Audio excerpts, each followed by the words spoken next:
神経の活動の仕方がパフォーマンスにものすごく影響を及ぼす。こういう部分も視野に入れて鍛えていかないとパンチ力って上がらないんですね。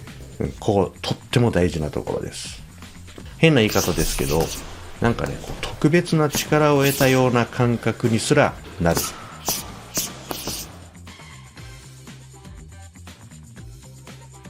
こんにちは。今日はですね、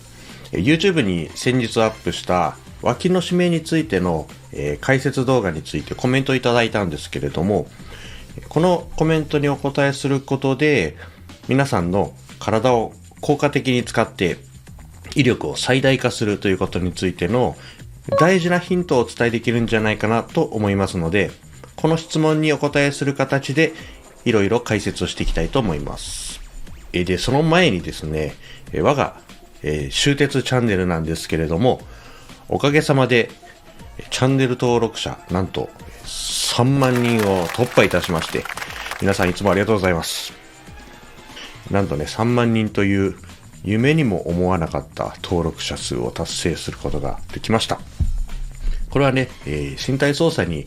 深く関心を持っておられる方、もっと体を強くしたいなと思っておられる方も結構いるんだなっていうことの表れだと思いますし、皆さんの期待にお応えできるように、これから自分もね、もっともっと勉強して良いコンテンツをお届けしたいなと思っています。よりマニアックになっていくかもしれませんけれども、皆さんこれからも終鉄チャンネルをどうぞよろしくお願いします。では早速質問に答えていきましょう。このね、動画を見る前にまずこの脇の締めについて語った動画を見ていただいた方が話は分かっていただけるかと思いますので、リンクは概要欄に貼っておきます。では早速コメントを紹介します。大枠で捉えればアウターマッスルがイコールパワーの源、インナーマッスルイコール全身の連動力を高めるものという認識で間違いないでしょうかと。で、インナーマッスルが強い力を生み出す直接的なものじゃないのであれば、なぜインナーマッスルを強化する必要があるのでしょうかという質問です。そうですよね。インナーマッスルについてどこもかしこもね、大事だって、言われていますけれども、これが強い力を出すわけじゃないのになぜ鍛える必要があるのかという疑問ですよね。この質問は終鉄の身体操作の一番基本となる部分に関わる内容なので、じっくりと分かるように解説していきたいと思います。この時の動画で話をしたのは脇の周りの筋肉、これはインナーマッスルでもアウターマッスルでも、関わらずですけど、それをどれほど鍛えたとしてもその部分だけが発揮できる力というのは大したことがありません。腕であっても足であってもどこであっても結局ね、全身が協力して体がまとまった状態で力を発するとものすごい力が出ますと。で、このつながった感覚というのは実際に体験しないとわからないすごくまた独特な感覚です。その全身の連動の要になってくるのがインナーマッスルですよという話でした。連動という働きをすればいいだけなのに、なんであえて鍛えなきゃいけないのかというところが疑問なのかなと思います。人の体っていうのはそもそもね、大型の野生動物と違って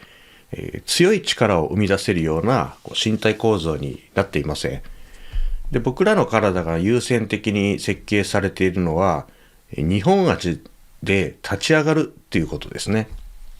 立ち上がることによって手が自由に使えて器用さを得て賢く生きていくっていうことが優先されています。そして爆発的な力を出すんではなくて、動き回っても疲れないっていうことに特化した設計になってるんですね。ですので強い力というのは、出ないのが当然なんですね。例えば僕は大事と言っている大腰筋一つ見ても、人体のそれと四つ足動物のそれは実は機能や特性もかなり違っています。動物のように動くっていうのがね、僕らにとっては必ずしも最適であるわけではなくて、じゃあこの体で強い力を発揮しようとすると、大型動物と同じことをやっても、四つ足動物と同じようなことをやってもダメなわけなんですね。そうではない、特殊な対応をしていかないといけないっていうことです。特にネックになるのは、この人体の体幹部です。胴体は固定するよりも柔軟性を重視したしなやかな設計になっていて、体幹部は固めるっていうことがとても難しい構造になってるんですね。上から来る力に対しては強い力で、耐えることができますけれども、前後左右からの力に対しては本当に固定することが難しいです。例えば2本足で立ってる人の両肩をガチッと持って、前後左右に揺すってみると、これをねカチッと固定して止められる人っていうのはまずいないと思うんですよね。簡単にぐらぐら揺すられるわけなんですね。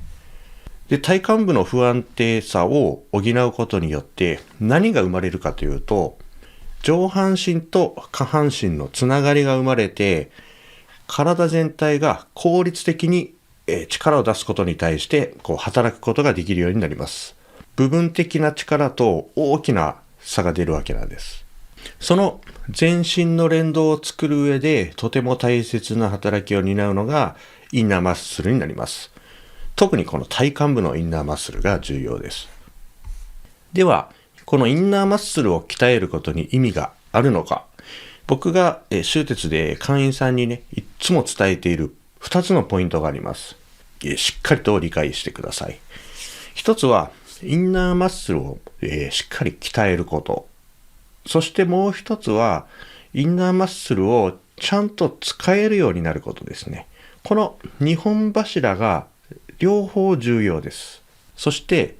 どっちがね、大切なのかというと、実はインナーマッスルをちゃんと使えること、こっちの方が大切なんですね。インナーマッスルをどれほど強く鍛えたとしても、この筋肉ムキムキになったとしても、使いこなせなかったら全く意味がないわけなんですね。で、うまく使うことと鍛えることの両方が大事ですよっていうのは、これは、インナーマッスルであろうがアウターマッスルであろうがもちろん同じです。しかしここでインナーマッスルの特性の理解がとても重要になります。アウターマッスルは脳からの指示でこうやって動こうと思った時に意識的に収縮することができる筋肉がほとんどです。例えば腕を伸ばそうと思ったら腕を伸ばす筋肉を働かすことはできます。ですので、この腕を伸ばす筋肉を鍛えれば、シンプルな動作であれば、そのトレーニングはそのまま腕を伸ばすっていうパフォーマンスに直結するわけなんですね。トレーニングが動きにつながる。これは当たり前ですよね。しかしですよ、インナーマッスルとなると全く話が違ってきます。インナーマッスルの役割は自分のバランスを取ることだったり、こけないようにピクピク緊張することだったり、全く意識をしていなくても動いていることすら気づかないのに働いている筋肉です。で、その働きを強めようと思っても、強まらないんですね。だって頭で考えて指示を出して動くようなものではないので、動けと思っても動かないけど、動いてほしいって、別に思っていなくても体が必要な状態であれば勝手に動く筋肉なんですね。インナーマッスルは鍛えるだけではダメで、それを動きの中で使える練習が別途どうしても必要になるっていうことです。これがインナーマッスルの特性とアウターマッスルの特性の違いなんで、僕らがね、ウェイトトレーニングで体を鍛えるっていう、それがそのままパフォーマンスに直結するという感覚にはならないっていうことを理解しておいてください。じゃあね、これを踏まえた上でインナーマッスルを鍛える必要はあるのかということですけれども、僕が言っているのはインナーマッスルは使えるようになっていくという作業がある、これがある大前提で鍛えていきたいっていうことなんですね。使う感覚と鍛える感覚これをリンクさせたようなトレーニングっていうのは工夫してやらないと実現できないものなんです。で、終鉄でやってるトレーニングは基本的にもうそういう運動ばっかりですね、ほとんど。いわゆるね、アウターだけを鍛えるようなトレーニングっていうのは、ほとんどやってないですね。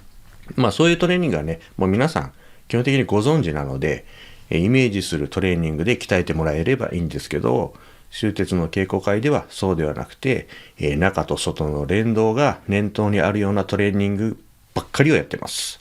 YouTube でお見せしている鍛錬方法は、終鉄プランクとかね、終鉄式プッシュアップとか、やっていただいた方、結構ね、皆さんハードなものが多いじゃないですか。あれはどちらかというと、インナーマッスルの筋肉を鍛えるっていうものがメインになってるんですね。使う方ではなくて鍛える方ですね。インナーマッスルの動きを引き出す運動は、あまり YouTube では紹介はしていません。正直言うと、このトレーニング実はね、一番大切なんですけれども、これ直接触れて指導しないと、映像だけでは絶対伝えきれないっていうほど、細かい、繊細なものなので、正直紹介しきれないっていうのが、一番の理由です。厳密に注意点を守らないと、もう単なるアウターマッスルの運動にすぐ、切り替わってしまうので、とっても繊細にやる必要があります。で、間違った方法や誤解を招くのも困るので、安易に発信していないっていうのが正直なところです。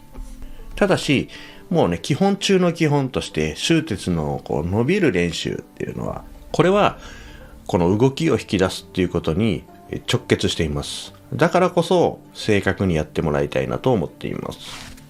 このインナーマッスルを効果的に動かす練習が求める姿